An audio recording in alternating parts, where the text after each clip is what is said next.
Hello everybody.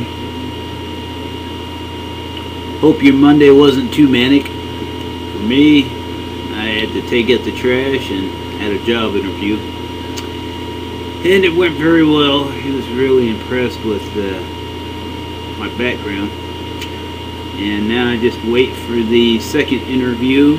And still waiting on news about that Dell tech job. And I'll probably apply for a few other jobs I saw today. There's a couple I could apply for, but I don't have my website done yet. I hope to get my website up today or tomorrow, probably tomorrow or most likely Wednesday. And I did a lot of work on it, but got a few more things I gotta do on it. And finished filming all my video for the Heinz commercial. Now I just gotta edit it and add some sound, and that should be done in a day or two. And this is Monday, which means Spooky Tales Monday. And we all love spooky tales. This week, the spooky tales I collected were from the website graveaddiction.com. They have a whole collection of spooky stuff. It's a great place to go. And the first one I picked out was Muriel's Restaurant in New Orleans, Louisiana. Muriel used to be haunted by the ghost of several slaves. However, many years ago, the owners decided to block off an area of the restaurant, which can be seen from the street, and dedicated it to the ghost of the slaves. They placed fresh bread in the room each day, and ever since they started a tradition of the ghosts of the slaves haven't been seen. But even though the slaves' ghosts are happy and no longer haunt the restaurant, Muriel's has another ghost which appears quite often. The lounge on the second floor is haunted by Pierre Antoine Pardee Jordan. Mr. Jordan built his house, the building the restaurant currently resides in 1789. The house was his dream home, and he loved it dearly. However, one night in 1814, Pierre bet his house in a poker game. Unfortunately, he lost the game and had to give up his home. But before he gave it up, he committed suicide on the second floor. Today, people still see his ghost wandering around the lounge. His spirit doesn't appear human, but instead he appears to be a block of sparkly light. Restaurant guests and employees have also witnessed objects being moved around throughout the restaurant. That's pretty interesting. And we move to the Holly Hotel. It's located in Holly, Michigan. The Holly Hotel is known as one of the most haunted buildings in Michigan, as well as America.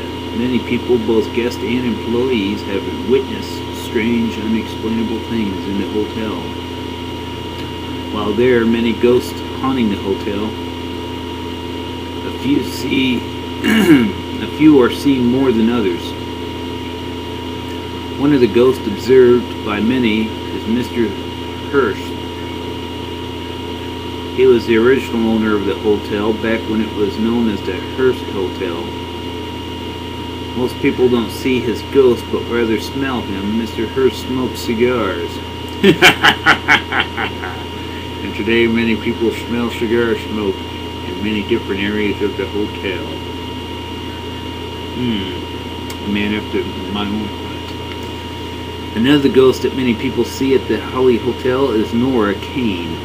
People who have seen her say she is very beautiful and friendly. Many guests have captured her apparition in wedding photos, but even more people have smelled her flowery perfume around the main bar or heard her playing the piano.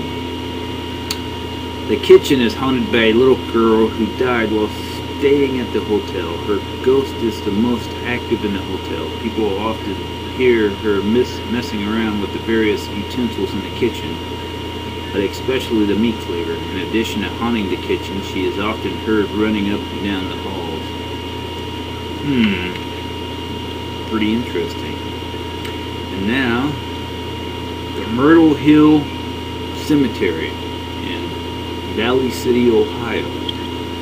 Myrtle Hill Cemetery, which is also known as Hardscrabble Cemetery, was established in 1822 and is still active. The oldest section is located towards the west side.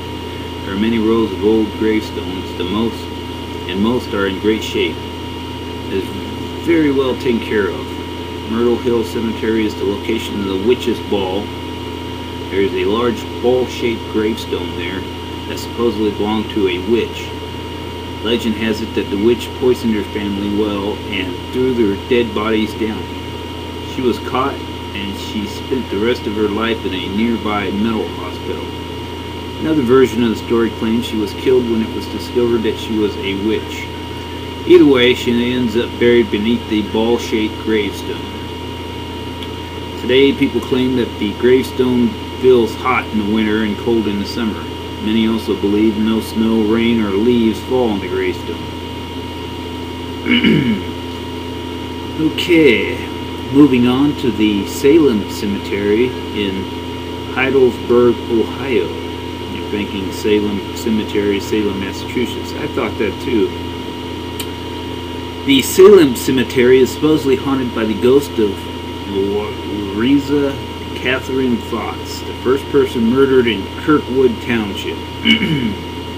She is buried in Salem Cemetery. Her gravestone is located at the bottom of the hill in the older section of the cemetery near a creepy old tree. The epitaph on her gravestone reads, Louisa Catherine, daughter of John E. and Mary A. Fox, murdered by Thomas Carr, January 21st, 1869, aged 13 years, 11 months, and 13 days. Many people have claimed to see Louisa weeping at her grave. She is also haunts her murder site, which you can see by, well, you can't see it, but when you go to the website, they got a picture of it. Also, Louisa's grave is one of the main reasons people visit the cemetery. Many items are left on her grave by these visitors, although the ghost of Louisa Fox is the most popular haunting at this cemetery. There are also a few other stories. One legend has it that if you walk around the outside of the cemetery 6 times, you will disappear.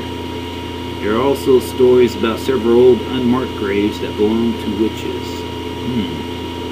Interesting. And that is Spooky Tales for this Monday, June 11th, 2007. And I'll be looking for some new spooky tales for next week and come up with a spooky look to my new video blog I'm working on. So, with that, I bid thee adieu. Have a good day and may your nights be spooky.